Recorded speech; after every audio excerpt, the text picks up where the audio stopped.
Hi everyone, Ohayo gozaimasu. Welcome! This channel is for Japanese learners of English.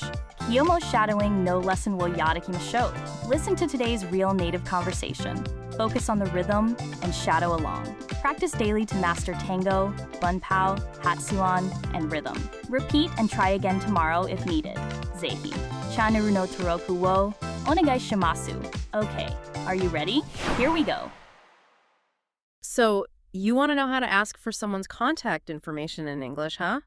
It's not as straightforward as just demanding their digits. Right. I mean, you wouldn't just walk up to a stranger and be like, give me your number. There's a little more to it than that. Exactly. It's all about being polite and knowing the right phrases depending on the situation. And there's different ways to ask for it, like phone numbers versus email addresses or even social media handles. Okay, so let's say you're just trying to get someone's phone number. What would be a good way to ask? Well, instead of a direct, what's your phone number? Can I get your number? It's much softer, a request instead of a demand, you see. I like that. And it sounds like you're asking if they're okay with sharing it, not just assuming they will. Yeah. Or you could say, could I get your number? That's even more polite. A slight step up in formality. So can is more casual and could is more formal. Make sense? So what about email addresses? Similar idea. Can I get your email address? Or could I get your email address? They're both totally fine. You could also ask, what's your email address? But be aware it's less indirect and more abrupt. I bet that would come off as more casual, right? Like you already know them. Exactly. And in a business setting, you want to be a little more formal. Could you tell me your email address? Would be a good one there. Got it. So could you tell me is a great way to start a formal request. What about if I want their general e-contact information? Right. You could say, could you tell me your contact information, or can you give me your contact details? Those sound pretty good. Yeah. What if you wanted to be even more specific, like asking for their Instagram handle? Yeah. Are you on Instagram is an easy way to start. If they say yes, you can follow up with, what's your handle? Or simply, can I get your Instagram? Okay, so are you on is great for any social media platform like LinkedIn or Facebook. And then follow up by, what's your handle? Or can I get your hand? Precisely.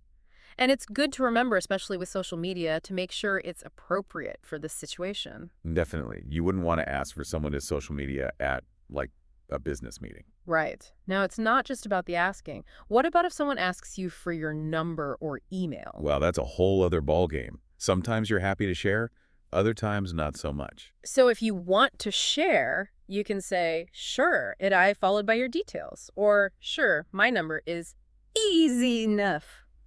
But what if you don't feel comfortable giving it out? Then be polite but firm. You could say something like, I am sorry, but I still want to keep in touch without my Instagram. That's nice. Or I'm not on Facebook, if that's true. I like how you can just set a boundary without being rude about it. Totally. You don't owe anyone your contact info. And it's also helpful to sometimes provide a reason when refusing. For example, sorry, I am not comfortable with sharing my number. Okay, what about if they ask, how can I get in touch with you? That's a more general way to ask. That's a good one.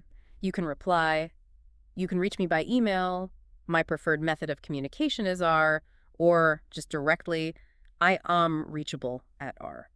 It's like you're giving them options without being forced to give your personal contact details. And for emphasis, we should remember, it's okay to say no. Exactly, it's your right, especially if you feel that it's not safe. Just be polite. So to wrap it up, it's about knowing the right phrases, being polite, and knowing that it's always okay to say no. Right, and remember, practice makes perfect, so try out some of these phrases in your next English conversation. All right, we've finished today's lesson. How did you find it? 理解できない部分はありませんでしたか? Repeat and try again tomorrow if needed.